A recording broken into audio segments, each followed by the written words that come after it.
Hello everyone. My presentation today focuses on the transition to adulthood for youth with neurodevelopmental disabilities, or NDD, in British Columbia. This transition is often described as a service cliff, where access to support suddenly drops off once youth age out of pediatric systems. My study explores this issue from the perspectives of those who work within the system, service providers, and decision makers, to understand how structures, policies, and coordination practices shape this transition and what can be done. In British Columbia, youth with NDG face a complex web of challenges as they move into adult systems. Services that were once coordinated under pediatric care suddenly become fragmented across ministries, such as health, education, and social services, each with their own eligibility criteria and definitions of disability. This presentation examines the perspectives of those working inside these systems to uncover the factors influencing transition and to highlight where systemic reform is most urgently needed. We know from existing research that this so-called service cliff typically happens at age 18 or 19.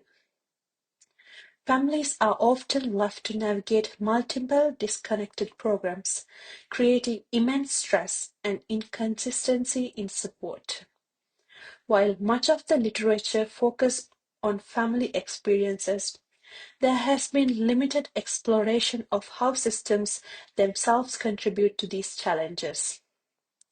My work fills that gap by exploring how service providers and decision makers understand their own roles and the barriers within the systems they operate. To explore these questions, I conducted 15 semi-structured interviews with key stakeholders across the health, education, and disability sectors in British Columbia.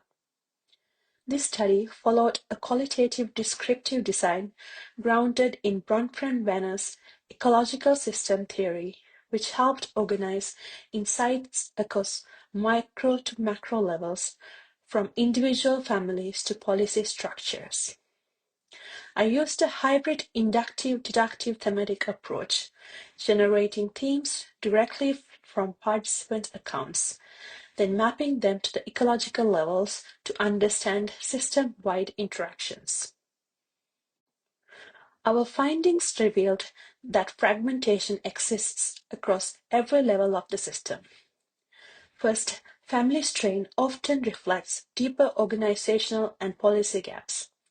Families are failing to navigate, but systems are also failing to connect. Second, regional inequities emerge as a major concern. Access to services varies depending on where youth live, particularly in rural and remote regions. And finally, structural misalignment. Inconsistency of eligibility criteria and isolated programs continues to reinforce inequity. Three central themes summarize the systemic picture. First, siloed policies. Each ministry designs its own programs, creating administrative boundaries that families must cross alone. Second, a need for system linkages. Rather than improving each ministry in isolation, reforms should focus on how systems work together.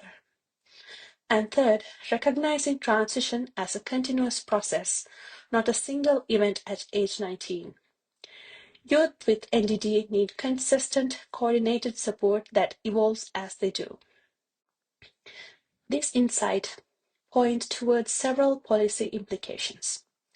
At the system level, governments must strengthen coordination mechanisms, aligning ministries and funding structures so youth experience a seamless transition. At the regional level, efforts should focus on addressing inequities in access, ensuring youth in smaller or remote communities receive the same opportunities for support as those in urban centers. And at the organizational level, there's a need for deeper cross-sector collaboration, integrating health, education, and disability services into a cohesive network that prioritizes the whole person, not just the eligibility box they fit into. Future research should take a longitudinal approach to track how policy reforms actually affect these transitions over time. By combining qualitative insights like these with population-level data, we can move toward building evidence-informed policies that create continuous, equitable, and human-centered systems of support. Thank you.